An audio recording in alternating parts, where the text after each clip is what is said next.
Hello everyone, welcome back to my channel. आज का हमारा वीडियो का टॉपिक है इनकम मेथड।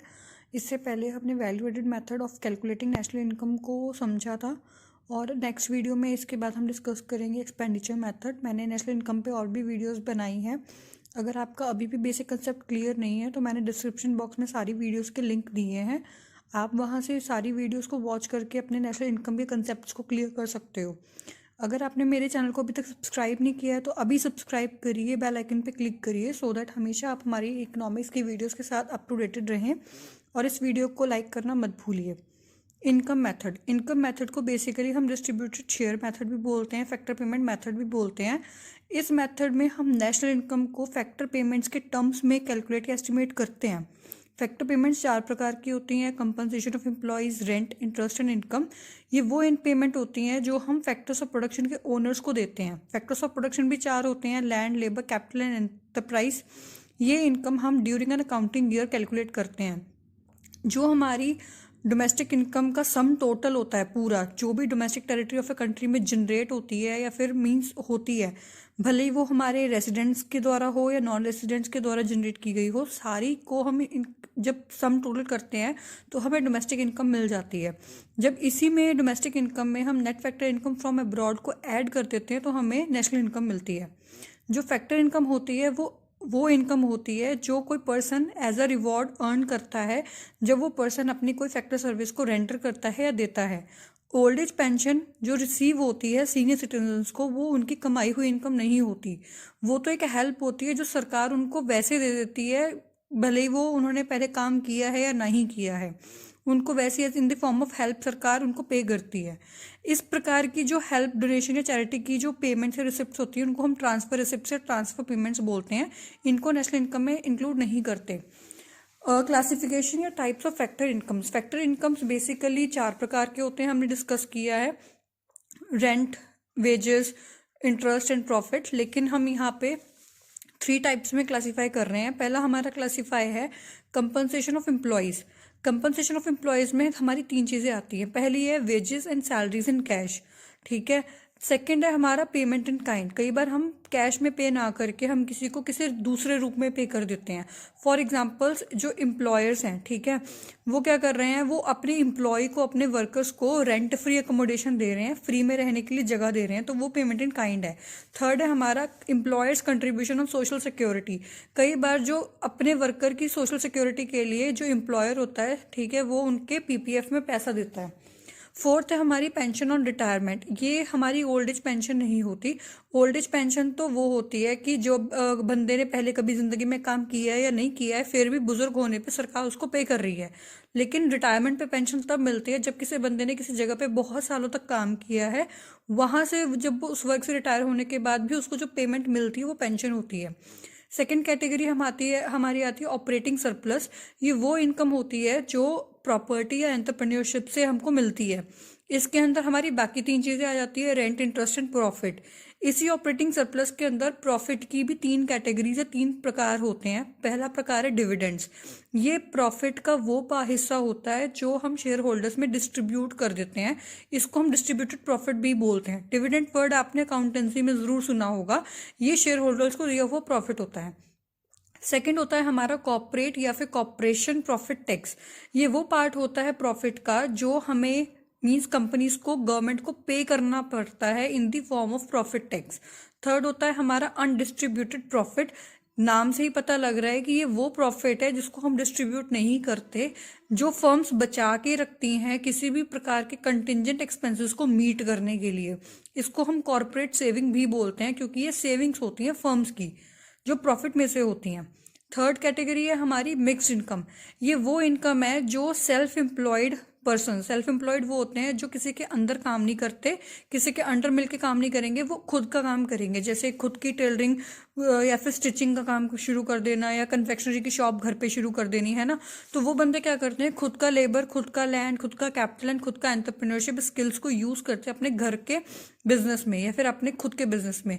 तो जो इनकम उनको वहां से मिलती है, जैसे in the form of wages, rent, interest and profit, उस इनकम का जो मिक्सचर होता है उसको हम मिक्स्ड इनकम बोलते हैं। फिर उसके बाद जो सम टोटल होती है फैक्टर इनकम्स जो हम जनरेट करते हैं किसी भी domestic territory of a country के अंदर, वो हमें एनडीपीएफसी होता है, जिसको हम net domestic product at factor cost बोलते हैं। इसको हम सिंपली डोमेस्टिक इनकम भी बोलते हैं। इसी के अंदर हम ऐड क्या करते हैं, net factor income from abroad को ऐड करते हैं तो हमें नेशनल इनकम मिलता है, जिसको हम एनएनपीएफसी बोलते हैं। हमारा फॉर्मूला बन जाएगा एनएनपीएफसी जो कि नेशनल इनकम है इज इक्वल टू एनडीपीएफसी जो कि डोमेस्टिक इनकम है plus net factor income from abroad. हमें इनकम मेथड से डोमेस्टिक इनकम मिलती है, नेशनल इनकम तो हम उसको कन्वर्ट करके हमें मिलती है। अब इनकम मेथड में हमें कौन कौन से प्रिकॉशंस लेने होते हैं। पहला प्रिकॉशन ये लेना है कि जो भी ट्रांसफर अर्निंग्स हैं जैसे old age pension, unemployment allowances, scholarships या और कुछ भी, ये सारी चीज़ें हम नेशनल इनकम में इंक्लूड नहीं करते क्योंकि इन इनकम्स में किसी प्रकार की भी इकोनॉमी में वैल्यू ऐड नहीं होती। रिटायरमेंट पेंशंस को इंक्लूड करते हैं क्योंकि ये एक हिस्सा है कंपनसेशन ऑफ एम्प्लॉयज़ का। सेकंड है इम्प्यूटेड मतलब एस्टिमेटेड रेंट, वो भी ओनर ऑक्यूपाइड हाउस का इंक्लूड करेंगे नेशनल इनकम में। अगर जिस घर में हम रह रहे हैं उसको अगर हम किसी किराए पे देते तो हमें पैसा मिलता, हम उसमें खुद रह रहे हैं किराए पे नहीं दिया तो उसकी भी वैल्यू है, जो वैल्यू है उसको हम नेशनल इनकम में इंक्लूड करते हैं। क्लियर है। फिर थर्ड हमारा जो प्रिकॉशन है इनकम मेथड का वो है कि जो भी इनकम हमारी इलीगल एक्टिविटीज जैसे थेफ्ट, गैम्बलिंग का मतलब होता है जुआ खेलना, थेफ्ट का मतलब चोरी करना, या ब्लैक मनी से जो भी इनकम जनरेट होती है उसको हम नेशनल इनकम में इंक्लूड नहीं करते क्योंकि इसका कोई भी हमें एस्टिमेटेड वैल्यू नहीं पता। फोर्थ है कि जब भी कोई सेल या परचेज हम सेकेंड हैंड गुड्स की करते हैं उसके लिए जो हम कमीशन पे करते हैं उस बंदे को जिसने हमारा सेल करवाया है या जिसकी वजह से हमने खरीदा है, तो उस कमीशन को हम ऐड करते हैं क्योंकि वो एक फैक्टर सर्विस जो उसने हमें दी है हमारा बिकवाने का या खरीदवाने का, उसका एक रिवॉर्ड है, उसको इंक्लूड करेंगे। सिमिलरली जो हम सेल या परचेज शेयर्स एंड बॉन्ड्स को करते हैं उसको उस पर भी कमीशन होती है, उसको हम कमीशन ना बोल के ब्रोकरेज वर्ड हम यूज़ करते हैं उसके लिए, वो ब्रोकरेज को भी हम नेशनल इनकम में इंक्लूड करते हैं क्योंकि जो पर्सन सेल या परचेज करवाते हैं वो एक सर्विस दे रहे हैं और उनको पे करना वो एक फैक्टर सर्विस को मीन्स उनको एक उनकी सर्विस के लिए रिवॉर्ड पे करने के बराबर होता है। तो ब्रोकरेज एंड कमीशंस हम इंक्लूड करते हैं नेशनल इनकम में। सिक्स्थ है हमारा कि जितनी भी विंडफॉल गेन्स होती हैं, विंडफॉल गेन्स का मतलब वो गेन्स होता है जो अचानक से कोई मीन्स हमें लाभ मिल जाए, जैसे लॉटरी निकल आई, ठीक है, या in the form of capital gain. Capital gain वो होते हैं जैसे कोई प्रॉपर्टी 4 लाख की खरीदी थी, कई साल बाद बेची 20 लाख की, 16 लाख का प्रॉफिट हुआ, ठीक है, तो वो इन चीज़ों को हम नेशनल इनकम में इंक्लूड नहीं कर रहे क्योंकि इससे कोई वैल्यू ऐड नहीं हो रही है इकोनॉमी के अंदर। सेवेंथ है कि जो भी गुड्स हम प्रोड्यूस कर रहे हैं सेल्फ कंज्यूम करने के लिए, खुद की कंजम्पशन के लिए, उन गुड्स की वैल्यूज को हम नेशनल इनकम में इंक्लूड करते हैं। एट्थ है जो corporate tax, dividends and undistributed profits होते हैं, ये प्रॉफिट का क्योंकि हिस्सा होते हैं, तो जब हमने एक बार प्रॉफिट की ही वैल्यू को ऐड कर दिया तो हम इन तीनों चीज़ों की वैल्यू को अलग से ऐड नहीं करेंगे क्योंकि प्रॉफिट की वैल्यू में ही इन तीनों चीज़ों की वैल्यू ऑलरेडी इंक्लूडेड होती है, इसलिए इन तीनों चीज़ों की सेपरेटली वैल्यू ऐड करने की ज़रूरत नहीं है। नाइन्थ है कि जो इनकम टैक्स हम पे करते हैं वो हम कंपनसेशन ऑफ एम्प्लॉयज़ से ही पे करते हैं, ठीक है, तो इसलिए उसको हम अलग से ऐड नहीं करेंगे नेशनल इनकम एस्टिमेट करने के टाइम पे।